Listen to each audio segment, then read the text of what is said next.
ازالۃ النجاسہ، نجاست دور کرنا. نجاست کیا ہوتی؟ امپیورٹی، گندگی. غلاظت اور نجاست دور کرنے کے لیے بایاں ہاتھ استعمال کرنا چاہیے. ان عائشہ رضی اللہ عنہا قالت كانت يد رسول الله صلی اللہ علیہ وسلم اليمنى لطهوره وطعامه وكانت يده اليسرى لخلائه وما كان من اذن. رواہ ابو داود. حضرت عائشہ رضی اللہ تعالی عنہا سے روایت ہے کہ رسول اللہ صلی اللہ علیہ وسلم وضو اور کھانے کے لیے دایاں ہاتھ استعمال فرماتے تھے. استنجا اور دوسری نجاست دور کرنے کے لیے بایاں ہاتھ استعمال فرماتے تھے. دوسری نجاست میں کسی بھی قسم کی نجاست، مثلا ناک صاف کرنا یا جسم پر لگی ہوئی کوئی بھی نجاست اتارنا، تو اس کے لیے ادب یا اخلاق کا تقاضا کیا ہے؟ بایاں ہاتھ استعمال کیا جائے. وضو کرتے وقت دایاں ہاتھ آپ استعمال کرتے تھے، تو یہ کہہ رہی ہیں کہ اس میں تو دونوں ہاتھ استعمال کرتے ہیں. یہ طریقہ وضو کے فرق کی وجہ سے. ہمارے ہاں وضو ہوتا ہے ٹیپ کھول کر، پہلے زمانے میں ایسا کوئی طریقہ نہیں تھا. ہوتا یہ تھا کہ یا تو لوٹے میں پانی ڈالتے تھے اور اس کو بائیں طرف رکھتے اور اس سے جب ڈالتے تو دائیں ہاتھ پہ ڈال کے منہ میں کلی کے لیے پانی ڈالا جاتا یا ناک میں پانی ڈالا جاتا اور ناک پھر بائیں ہاتھ سے صاف کرتے تھے. دوسرا طریقہ یہ بھی تھا کہ پہلے ہاتھ دھو لیے جاتے، پھر اس کے بعد پانی جو تھا ایک کھلے برتن میں ہوتا، یا جیسے نہر پہ آپ بیٹھے ہیں مثلا، تو اس میں سے جب آپ پانی لے رہے ہیں وضو کرنے کے لیے تو آپ دائیں ہاتھ سے نکالیں گے. ٹھیک ہے. شیرخوار بچہ کپڑے پر پیشاب کر دے تو اس پر پانی چھڑک دینا کافی ہے، لیکن شیرخوار بچی کے پیشاب کو دھونا ضروری ہے. جینڈر ڈسکریمنیشن نہیں ہے، اس کی کچھ وجوہات ہیں. شیرخوار بچے سے مراد فیڈنگ چائلڈ جو ہوتا ہے، اور مراد اس سے میل چائلڈ ہے. ان علی ابن ابی طالب رضی اللہ عنہ ان رسول اللہ صلی اللہ علیہ وسلم قال بول الغلام الردیع یندح وبول الجاریۃ یغسل. قال قتادہ وهذا ما لم يطعما فاذا طعما غسل جميعا. رواہ احمد والترمذی. حضرت علی بن ابی طالب رضی اللہ تعالی عنہ سے روایت ہے کہ رسول اللہ صلی اللہ علیہ وسلم نے فرمایا شیرخوار بچے کے پیشاب پر پانی چھڑک دیا جائے اور بچی کے پیشاب کو دھویا جائے. حضرت قتادہ فرماتے ہیں کہ یہ حکم اس وقت تک ہے جب تک کہ غلہ نہ کھائیں. غلہ کھانے سے مراد کیا ہے؟ جیسے بریڈ، روٹی، اناج، سیریلز. جب کھانے لگیں تو دونوں کے پیشاب دھوئے جائیں گے. اسے احمد اور ترمذی نے روایت کیا ہے. دونوں میں فرق یہ ہے کہ بچی کا پیشاب تھک بھی ہوتا ہے اور ایک جگہ پر جمع ہو جاتا ہے. اس کو دھونا بھی آسان ہے اور اسے دھونا بھی چاہیے اس کی خاصیت کے فرق ہونے کی وجہ سے. جبکہ دودھ پیتے بچے کے پیشاب کی خاصیت بھی فرق ہے، اور دوسرا یہ کہ وہ چھینٹوں کی شکل میں ہوتا ہے، اور وہ چھینٹے جب اڑ کے کچھ ایریے پر بکھر جاتے ہیں تو ان سب کو دھونا اور سمیٹنا مشکل بھی ہوتا ہے. اور دوسرا یہ ہے کہ اس کے اندر نجاست کی وہ کیفیت نہیں ہوتی جو ایک جگہ سارا پیشاب جمع ہونے کی صورت میں یا بچی کے پیشاب میں ہوتی. لہٰذا وہ سارے ایریے کو باقاعدہ دھو کے پاک کرنے کی بجائے اگر اس پر ایسے ہی کچھ پانی سپرنکل کر دیا جائے تو اس سے طہارت ہو جائے گی. لیکن یہ بہت چھوٹے بچے کے لیے. جب بچہ بڑا ہو جائے، سیریل دینے لگے، آفٹر 3-4 months آپ فیڈ کرنے لگتے ہیں سیریلیک وغیرہ، تو اس صورت میں پھر اس کا پیشاب بھی تھک ہو جائے گا اور اسے بھی دھونا ہوگا. ان ام قیس بنت محسن رضی اللہ عنہا انہا اتت رسول اللہ صلی اللہ علیہ وسلم بابن لها لم یأکل الطعام فوضعته في حجره فبال قال فلم يزد على ان ندح بالماء. رواہ مسلم.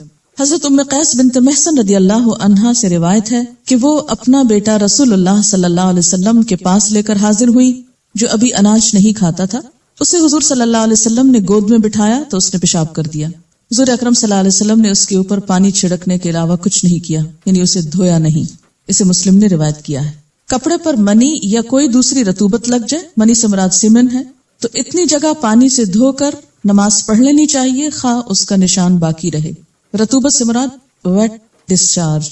ان عائشہ رضی اللہ عنہا قالت كنت اغسل الجنابة من ثوب النبي صلی اللہ علیہ وسلم فيخرج الى الصلاة وان بقع الماء في ثوبه. رواہ البخاری. حضرت عائشہ رضی اللہ تعالیٰ عنہ فرماتی کہ میں نبی صلی اللہ علیہ وسلم کے کپڑے سے جنابت دھو دیتی، پھر آپ نماز کے لیے تشریف لے جاتے اور پانی کی نمی کپڑوں پر باقی ہوتی. اسے بخاری نے روایت کیا ہے. یعنی دھونے کے بعد کسی بھی نجاست کو اگر کپڑا ابھی گیلا ہے تو اسے استعمال کیا جا سکتا ہے. ضروری نہیں کہ وہ سارا پانی سوکھ جائے، ویپوریٹ ہو جائے تو پھر ہی پاکیزگی ہوگی. جب دھل گیا اور اس کے اثرات دھل گئے تو اس کے بعد اگر کوئی اور کپڑا نہیں کسی کے پاس پہننے کے لیے تو اسی کپڑے میں نماز ہو سکتی ہے. عن عائشة رضی اللہ عنہا انہا كانت تغسل المنی من ثوب النبی صلی اللہ علیہ وسلم ثم اراہ فیہ بقعتا او بقعا رواہ البخاری. حضرت عائشہ رضی اللہ تعالی عنہا سے روایت ہے کہ وہ نبی اکرم صلی اللہ علیہ وسلم کے کپڑے سے منی دھو ڈالتی لیکن اس کا نشان یا نشانات کپڑے پر باقی رہتے. اسے بخاری نے روایت کیا، یعنی گیلے پانی کے دھونے کے بعد. اہل کتاب کے برتن دھوتے وقت یا دھونے کے بعد کلمہ شہادت وغیرہ پڑھنا سنت سے ثابت نہیں. مثلا آپ کسی کرسچن کے گھر کھانا کھا رہے ہیں، کھا سکتے ہیں کہ نہیں؟ کیوں؟ کیا دلیل ہے؟ وَطَعَامُهُمْ حِلٌّ لَكُمْ، ان کا کھانا تمہارے لیے حلال ہے. لیکن بسا اوقات وہ ایسی چیز کھاتے ہیں کہ جو آپ کے کھانے میں نہیں آتی یا ایسے انگریڈینٹس ہوتے ہیں، تو ایسی صورت میں اگر آپ ان کے کسی ریسٹورانٹ میں کھانا کھا رہے ہیں یا کسی ایسے برتن کو استعمال کر رہے ہیں تو ضروری نہیں کہ اس پہ کلمہ وغیرہ پڑھیں یا اس کو دوبارہ دھوئیں. اگر وہ صاف ہے برتن بظاہر تو اسے استعمال کیا جا سکتا ہے. مجبوری کی حالت میں اہل کتاب کے برتن پانی سے دھو کر استعمال کرنے جائز ہیں. اسی طرح اگر آپ کے گھر میں کوئی کرسچن نوکر ہیں اور وہ آپ کے برتن دھوتی ہیں تو اس میں کوئی حرج نہیں، دھو سکتی ہیں، اور ان کے ہاتھ کے دھلے ہوئے برتن یا کپڑے پاک ہوتے ہیں کیونکہ ان کے ہاتھوں میں نجاست نہیں ہوتی الا یہ کہ کوئی نجاست لگی ہو.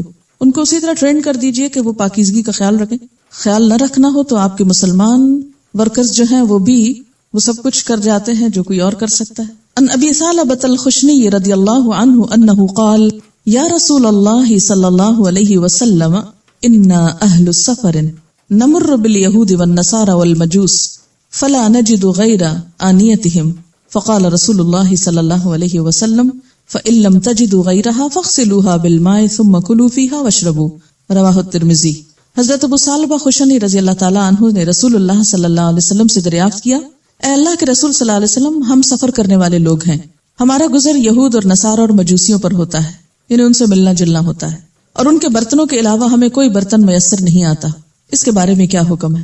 آپ نے فرمایا اگر اہل کتاب کے برتنوں کے علاوہ کوئی برتن نہ ملے تو ان کو پانی سے دھو لو اور ان میں کھاؤ پیو. اسے ترمذی نے روایت کیا ہے. ان کو دھونے کا حکم آپ نے کیوں دیا؟ تاکہ شک دور ہو جائے. مثلاً اگر وہ شراب پیتے ہیں یا کوئی اور اس طرح کا کام کرتے ہیں تو انسان کو اگر دل میں کوئی حرج ہے کہ معلوم نہیں پاک ہے یا نہیں تو اس کو دھو لو اور استعمال کر لو. لیکن عام حالات میں جیسے آپ مثلاً باہر ہیں، کسی ہاسپٹل میں ہیں، چائے دی جا رہی ہے کچھ، تو چائے میں تب کوئی ناپاکی نہیں، تب ضروری نہیں کہ آپ ان کی چائے پی. اب تو ویسے بہت ڈسپوزیبل کا رواج ہو گیا، لیکن وہ بھی تو وہی بنا کے لاتے ہیں، انہی کے ہاتھوں کے بنے ہوئے. تو اگر دھلے ہوئے صاف ستھرے برتن موجود ہیں، اور ویسے بھی یاد رکھیے کہ آج کے نصارہ اور پہلے دور میں کچھ فرق بھی آ گیا ہے. جیسا کہ پہلے ذکر کیا گیا کہ مڈل ایجز میں اور ڈارک ایجز میں ان لوگوں کے ہاں نہانا دھونا اور پاکیزگی اختیار کرنا ایک دینی جرم قرار پاتا تھا. لیکن اب زمانے کی روشنی کے ساتھ ساتھ ان کے بیہیویئر میں بھی کافی تبدیلی آئی ہے. اگرچہ پاکی ناپاکی کا وہ معیار ان کے ہاں نہیں ہے جو ہمارے ہاں، کیونکہ میں نے اپنی آنکھوں سے دیکھا. میں ہاسپٹل میں تھی، وہاں تو صفائی کرنے والی آئی، ان کے پاس ایک برتن تھا، اس میں ڈس انفیکٹنٹ کوئی سولوشن تھا اور صاف کرنے والا کپڑا تھا. انہوں نے اسی کپڑے سے میز صاف کیا، اسی سے گلاس صاف کیا، اسی کو بلٹا کے رکھ دیا، تو وہ سب جراثیم تو کل ہو گئے نا. اب آپ کھا پی سکتے ہیں، اس سے کیا فرق پڑتا ہے؟ کہ اب بسا اوقات ایسی صورت بھی ہوتی کہ ان کو اس بات کی سینس ہی نہیں. بہت سے برتن ان کے ہاں جب دھلتے ہیں مشینوں میں دھلتے ہیں، اور جب مشینوں میں دھلتے ہیں تو اس میں کئی دفعہ پانی اور ڈٹرجنٹ اور اس طرح کی چیزیں گزرتی ہیں اور بہت صفائی ہوتی.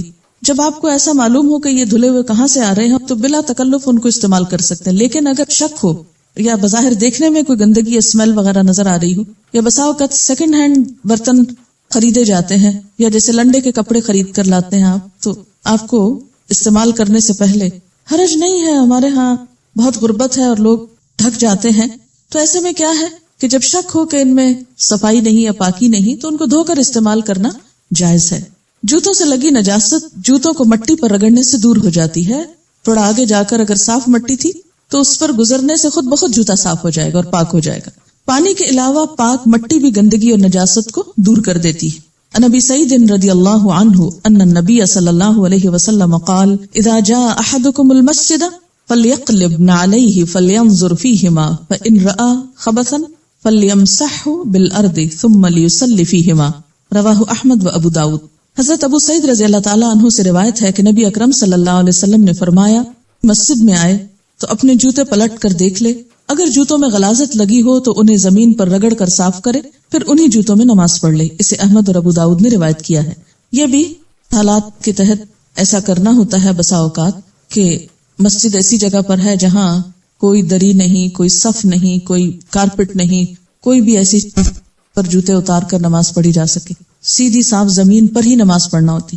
اور زمین یا تو گیلی ہے، ٹھنڈی ہے بہت مثلا، یا یہ کہ وہ گرمی ہے اور بہت تپش ہے، اور بہت دیر تک کھڑے ہونا ایسی حالت میں بغیر جوتے کے بہت مشکل ہے، یا کوئی ایسی جگہ ہے جہاں آپ سیدھی صاف زمین پر نماز پڑھ رہے ہیں، کوئی بھی چیز آپ کے پاس بچھانے کی نہیں. بات یہ نا کہ ہم تو ایسی جگہوں پر بڑی آسانی سے بہانہ کر کے کہ جگہ ہی نہیں تھی ہم کہاں نماز پڑھتے، اس لیے نماز ہی نہیں پڑھتے.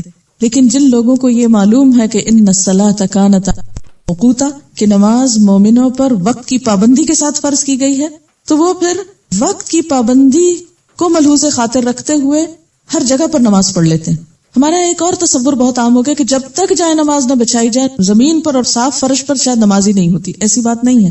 صاف فرش ہو، مٹی کی جگہ ہو، ساری زمین جو ہے وہ پاک ہے، الا یہ کہ کوئی نجاست سامنے نظر آ رہی.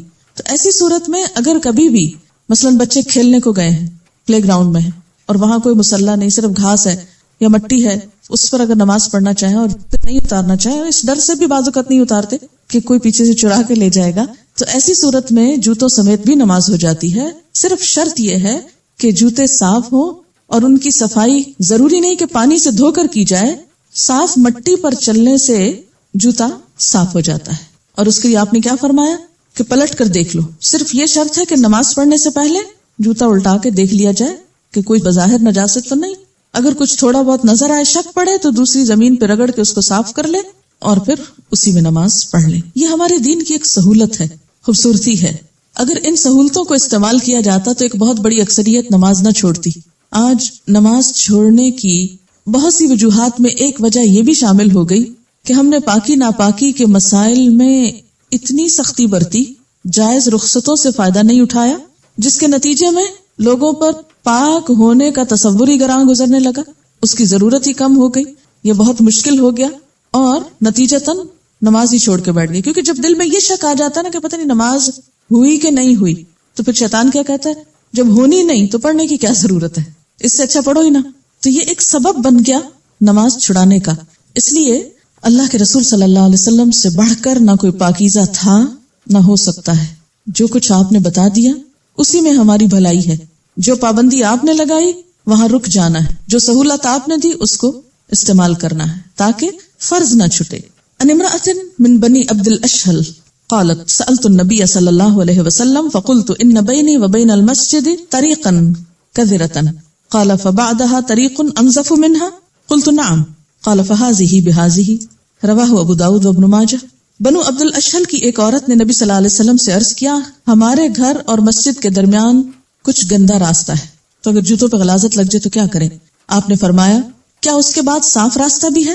عورت نے عرض کیا ہاں. آپ صلی اللہ علیہ وسلم نے فرمایا صاف راستہ گندے راستے کے اثرات ختم کر دیتا ہے. یعنی سڑک پہ چلتے ہوئے اگر راستے میں کوئی گندگی آ بھی گئی اور اس کے بعد صاف راستہ آیا تو صاف راستے کے ساتھ جب جوتا بار بار ٹکرائے گا تو وہ گندگی کو اتار دے گا خود ہی. اور اس میں خاص طور پر کچے راستے. یہاں ایک بات نوٹ کی آپ نے کہ خاتون یہ مسئلہ پوچھ رہی مسجد آنے کے لیے، آپ نے اس کو یہ نہیں کہا کہ تمہیں آنے کی ضرورت ہی کیا ہے، گھر ہی پڑھو. برتن دھوتے وقت یا دھونے کے بعد کلمہ شہادت پڑھنا سنت سے ثابت نہیں. کتا برتن میں منہ ڈال دے تو برتن کو 7 بار دھونا چاہیے. پہلی بار مٹی سے دھونے کا حکم ہے. عن ابی ہریرہ رضی اللہ عنہ قال قال رسول اللہ صلی اللہ علیہ وسلم طہور اناء احدکم اذا ولغ فیہ الکلب ان یغسلہ 7 مرات اولاہن بالتراب رواہ مسلم. حضرت ابو ہریرہ رضی اللہ تعالی عنہ کہتے ہیں کہ رسول اللہ صلی اللہ علیہ وسلم نے فرمایا جب کتا برتن میں منہ ڈال دے تو اس کو پاک کرنے کا طریقہ یہ ہے کہ برتن 7 مرتبہ دھویا جائے. پہلی مرتبہ مٹی سے دھونا چاہیے، اسے مسلم نے روایت کیا ہے. مٹی سے دھونے کا حکم کیوں ہے؟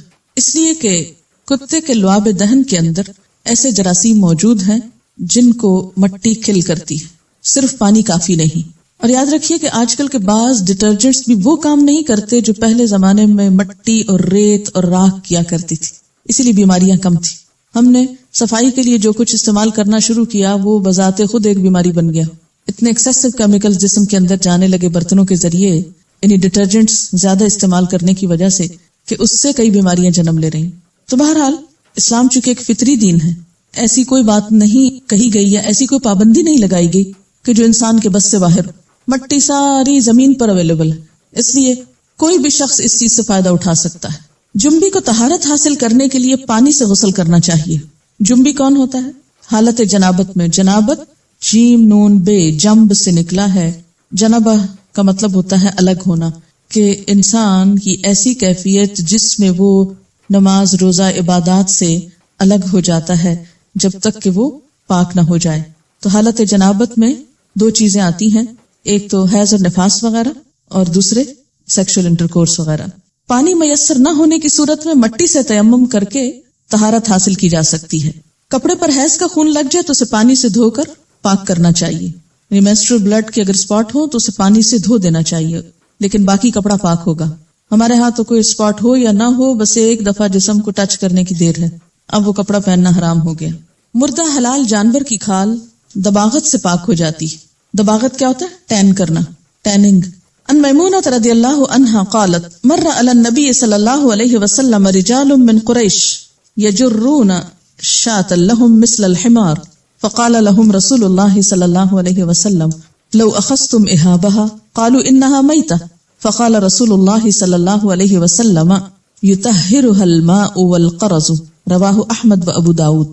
حضرت میمونہ رضی اللہ تعالی عنہا سے روایت ہے کہ نبی اکرم صلی اللہ علیہ وسلم نے دیکھا قریش کے کچھ لوگ مری ہوئی بکری کو مرے ہوئے گدھے کی طرح کھینچ کے لے جا رہے ہیں، گھسیٹتے جا رہے ہیں. آپ صلی اللہ علیہ وسلم نے فرمایا اگر تم اس بکری کا چمڑا اتار لیتے تو اچھا تھا، یعنی کھال استعمال کر لو، اس کا جو اوپر کا حصہ ہے. لوگوں نے عرض کیا یہ مردار ہے، تو ان کا خیال یہ تھا کہ چونکہ مر گئی ہے بکری اس لیے اس کی کھال بھی حرام ہو گئی. آپ صلی اللہ علیہ وسلم نے فرمایا چمڑے کو پانی اور کیکر کی چھال پاک کر دیتے ہیں.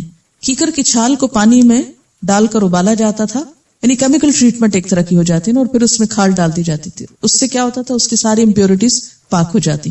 دباغت رنگنے کو بھی کہتے ہیں، چمڑے کو رنگ کر پاک کیا جاتا تھا.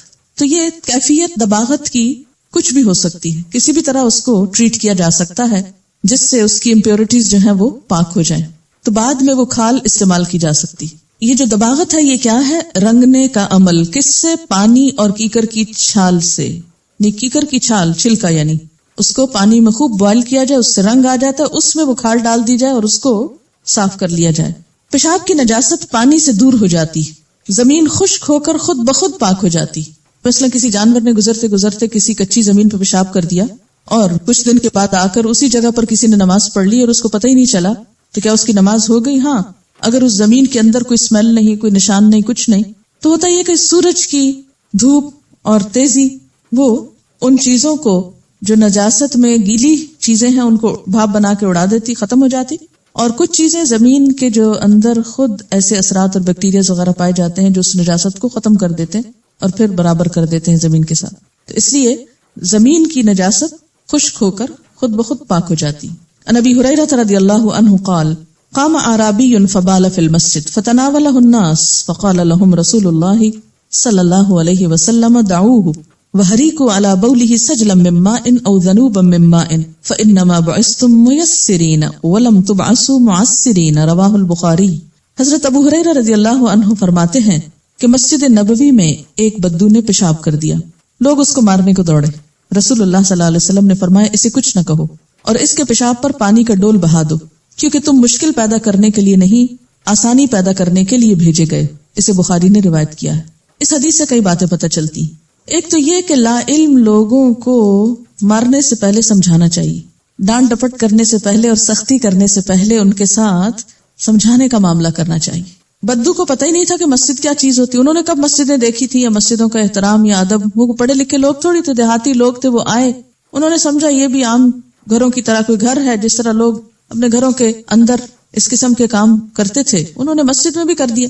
لیکن صحابہ کرام جو مسجد کا احترام اور ادب جانتے تھے وہ فوراً اٹھے اور انہوں نے کہا کہ اس کو مارو. آپ نے روک دیا، مت مارو اسے. کچھ اتنا بڑا جرم کیا اور کچھ نہ کہو، مسجد پلید کر دی اور ابھی کچھ نہ کہو. ہم جیسے ہوتے تو کہتے یہ کیا بات، یہ تو اس قابل نہیں کہ اس کو چھوڑا جائے اور اس کو کبھی دوبارہ اندر آنے دیا جائے. ہم تو محض کسی اختلاف کرنے والے کے داخلے سے ہی مسجد کو ناپاک کر لیتے ہیں، اور جب تک وہ دھو نہ لیں. اب تک یہ بات ہوتی ہے بعض مساجد میں کہ اگر ایک مسلک کا شخص دوسرے مسلک کی مسجد میں چلا جائے تو اس کے جانے پر مسجد دھوئی جاتی. اتنا نجس سمجھتے ہیں. مسلمانوں کو ایک دوسرے کو انتہا درجے کی تکلیف دہ بات ہے، لیکن کیا کیا جائے، لا علمی ہے شاید. لیکن آپ صلی اللہ علیہ وسلم نے اتنی بڑی بات پر بھی کیا فرمایا، اسے کچھ نہ کچھ، اس کو پتہ نہیں. اچھا ایک اور بات یہ تھی کہ اگر اسی حالت میں اس کو مارنے کے لیے دوڑتے تو وہ چلتا جاتا اور نجاست اور بکھر جاتی. دوسرا یہ کہ اس پر اسلام کا ایک بہت ہی غلط امپریشن پڑتا کہ یہ کیسے لوگ ہیں، اور شاید وہ ساری زندگی کے لیے ایسے لوگوں کو دوبارہ نہ ملتا اور نہ دیکھنا چاہتا. تیسری بات یہ ہے کہ بہت سی زیادتیاں اور خرابیاں جو لوگ ہمارے ساتھ کر جائیں ان کا جواب دینا ضروری نہیں ہوتا، اور ان کی اصلاح اس طریقے سے ضروری نہیں ہوتی. ان کی اصلاح اپنے عمل سے، اپنے رویے سے، اپنے اچھے اخلاق سے بھی ہو سکتی.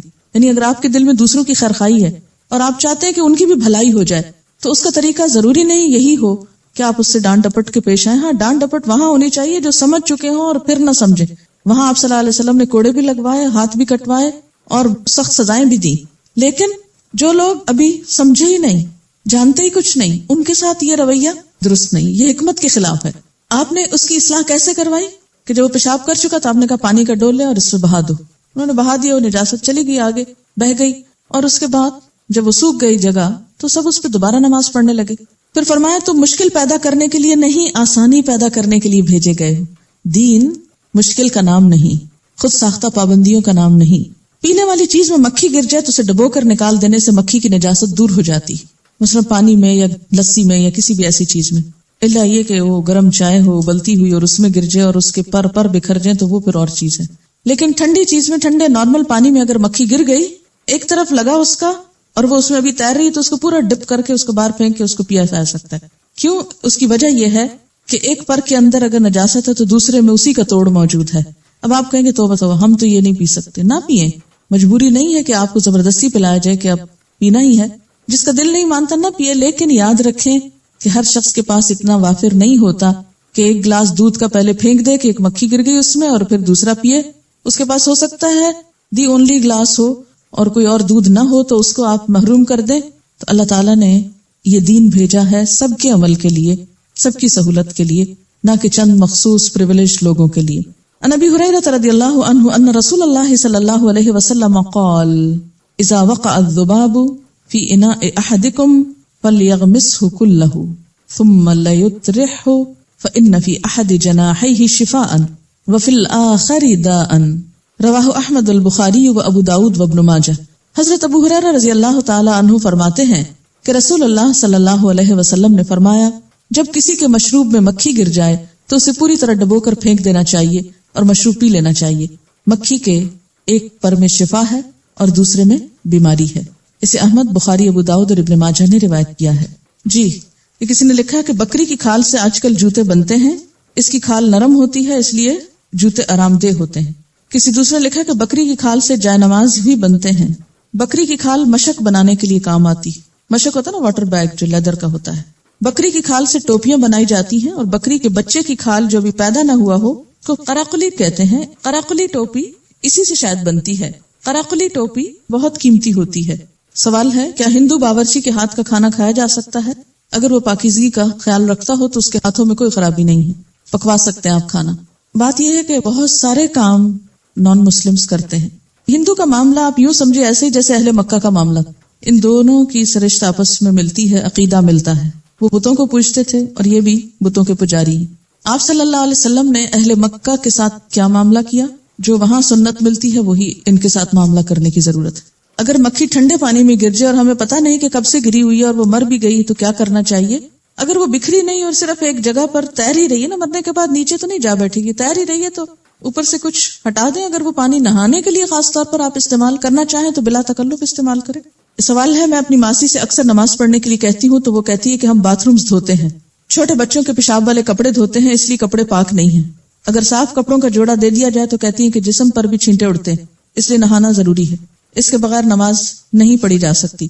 کیا ایسی صورت میں نماز چھوڑی جا سکتی ہے؟ کیونکہ ان کے لیے تو یہ ممکن نہیں کہ روز الگ الگ گھروں میں کام کریں، پھر روز نہائیں، روز کپڑے بدلیں، اس طرح روز نماز پڑھیں. ایسی صورت میں کیا کیا جائے؟ مجھے بتائیے کہ اگر آپ خود باتھ روم دھو رہے ہوں اور بچوں کے کپڑے دھو رہے ہیں، کیونکہ ہر عورت کبھی نہ کبھی، خواہ کتنے بھی نوکر موجود ہوں، ایسی مشکل میں آتی ہے کہ اس کو خود یہ کام کرنا پڑتا ہے. مثلا عید پر، مختلف مواقع پر جب سب چھٹی کر جاتے ہیں تو بچوں کو تو آپ کہیں نہیں دے آتے، سب کچھ صاف کرنا پڑتا ہے آپ کو خود. یا یہ کہ واش روم بھی بعض اوقات خود دھونا پڑتا ہے، بلکہ دھونا چاہیے. اب آپ دیکھیے کہ جب آپ خود دھوتے ہیں تو کیا کرتے ہیں؟ چھینٹے اڑاتے ہیں. اڑانے چاہیے چھینٹے.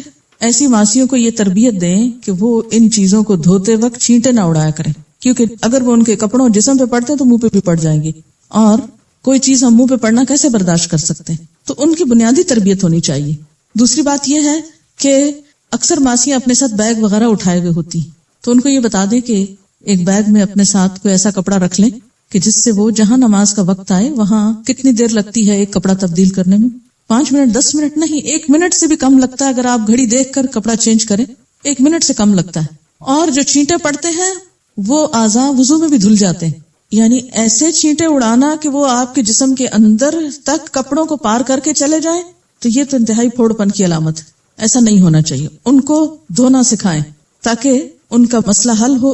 کوئی بھی ایسی صورت نہیں کہ جس سے نماز معاف ہو جائے، نماز نہیں معاف. اور اگر ان کی ایسی ہی مجبوری ہے تو ان کو شاید اللہ تعالیٰ اس حال میں بھی نماز پر معاف کر دے. پھر کہ سارا نہانے کی کیا ضرورت ہے؟ سر پہ کیپ پہن لیں کہ بالوں میں چھینٹے نہ پڑے، اور باقی جسم پہ اپرن وغیرہ پہن لیں اگر کھڑے ہو کے کام کر رہے ہیں، اور اگر بیٹھ کے کر رہے ہیں تو بھی ایسی صورت میں بیٹھیں، ایسی جگہ پر بیٹھیں کہ جس سے کم چھینٹے آئیں. زمین خشک ہو کر پاک ہو جاتی، لیکن آج کل جو سیمنٹڈ فرش ہے ان کا کیا حکم ہے؟ ان پر نجاست نظر آتی ہے تو اس کو ہٹا لیں بس. یعنی نجاست جو نظر آئے اس کو صاف کر لیں، اور جو جذب ہو جائے اور مٹی میں مٹی ہو جائے اور سورج سے پاک ہو جائے تو اس پہ کوئی حرج نہیں. ٹھیک ہے نا؟ یہ تو اللہ نے عقل کس لیے دی ہے ہم کو. آنکھیں کھول کے دیکھو، کچھ نظر آ رہا ہے تو ہٹا دو، اور اگر کچھ نظر نہیں آ رہا تو صرف وہم گمان کر کے کہ یہاں سے کیا پتا کوئی بکری گزری ہو، اور کیا پتا یہاں کچھ گر گیا ہو، اور کیا پتا، تو کیا پتا نہیں. دیکھو اب کیا حال ہے. باہر کے ممالک میں لوگ اپنے بچوں کو اللہ کا لاکٹ پہناتے ہیں کہ خدا نخواستہ اگر کوئی حادثہ ہو تو پتہ چل سکے کہ مسلمان ہے. اگر خدا نخواستہ فوت ہو جائے تو مسلمان کی حیثیت سے دفنایا جائے. زلزلے میں جیسے ہندو مسلم دونوں ہی ایک جگہ تھے تو مسلمانوں کو بھی جلا دیا گیا. کیا اللہ کا لاکٹ ہر وقت پہنا جا سکتا ہے؟ اب دیکھیے کہ لاکٹ پہنانے سے مسئلہ حل نہیں ہوگا. اس کی وجہ یہ ہے کہ خدا نخواستہ حادثے وغیرہ میں تو لوگ پہلے لاکٹ اتارتے ہیں، کیونکہ اتنی بے حسی ہے ہر جگہ پر. اگر سونے وونے کا پہنایا ہوا ہے تو وہ پہلے تو وہ اتار دیں گے، وہ شناخت تو اٹھا لیں گے. دوسری بات یہ کہ ایک مسلمان عورت کی، ایک مسلمان مرد کی واضح شناخت ہے. اگر یہ مسلمان مرد داڑیاں رکھے ہوئے ہوں اور وہ سکھوں سے مختلف ہوتی ہیں تو فوراً پتہ چل جائے گا. کسی کی جرت نہیں پھر جلائے، کیونکہ چہرے پہ نشان ہے نا، یہ سنت ہے. اچھا، اسی طرح عورت کی ایک شناخت ہے، اس کا لباس، اس کا گھر. کیونکہ اگر زلزلے میں کچھ لوگ جیسے دبے ہیں تو گھروں میں بھی ایک شناخت ہوتی ہے. اگر کسی اکٹھے کام کرنے کی جگہ پر تو اس میں بھی شناخت ہوتی ہے. اسی لیے تو کہا گیا کہ مسلمان جو ہے وہ جہاں بھی ہو ان یعرفنا، پہچانا جائے. اس لیے کہ کذالک جعلناکم امۃ وسطا لتکونوا شہداء علی الناس. ہم فالوورز نہیں بنائے گئے دنیا کے، ہم تو دنیا کے رہنما بنائے گئے، لوگوں کے لیے ایک نمونہ ہے. تو یہ نمونہ اسی صورت میں ہو سکتا ہے جب ہم اندر کے اظہار کے ساتھ اپنی شناخت بھی مسلمانوں جیسی رکھیں. جی ہاں، نام بھی شناخت ہے، کارڈ وارڈ ہوتا ہے لگا ہوا عموماً ڈیوٹی آورز میں، اس سے بھی پتہ چل جاتا ہے. بعض اوقات اور کچھ بیسک انفارمیشن ساتھ ہوتی ہے، تو وہ چیزیں بھی ہوں تو بہتر ہے. اگر جسم کے کسی حصے پر پیشاب کی چھینٹ پڑ جائے تو صرف اتنا حصہ دھونا ضروری ہے، پورا جسم پاک کرنا ضروری ہوگا؟ صرف اتنا حصہ. مثلا ایک انگلی پہ کچھ لگا ہے تو صرف ایک انگلی. بعض اوقات ایسا ہوتا نا، جیسے آپ بیٹھے ہیں، بچے کو اٹھایا ہے اور ہاتھ کو کچھ گیلا لگا تو آپ نہانے نہیں بیٹھ جائیں گے، آپ بس ہاتھ دھوئیں گے. اسی وجہ سے تو آپ دیکھیں اس طرح کی کنفیوژن جب دل میں ہوتی ہے تو نماز پڑھ ہی نہیں پاتے. اور شیطان کا سب سے بڑا وار ہے کہ طہارت میں شک ڈال دو، طہارت کو مشکل بنا کے پیش کرو تاکہ کوئی بھی عبادت نہ کر سکے. ایمان لانے کے راہ میں وہ شرک کی نجاست ڈال دی اس نے، اور اگر ایمان لے آئے اس نجاست سے نکلے تو یہ طہارت کے بارے میں شک پیدا کر دیا تاکہ عبادت نہ کر سکے. کہا جاتا ہے کہ ہندو اپنے برتنوں پہ گائے کے پیشاب چھڑکتے ہیں. کیا ان کے گھر کھانا کھا سکتے ہیں؟ اگر آپ کو پتا ہے کہ چھڑکتے ہیں تو پھر نہ کھائیے، اور اگر آپ جانتے ہیں کہ ان کے ہاں ایسی کوئی چیز نہیں تو سوکھی چیز کھا لیں، پکی ہوئی نہ کھائیں، معلوم نہیں کیا پکاتے ہیں. کیا وضو کر کے قالین پہ پاؤں رکھے جا سکتے ہیں اگرچہ قالین پہ نجاست نہ ہو؟ بالکل رکھے جا سکتے ہیں. وائی ناٹ، کیوں نہیں رکھیں گے؟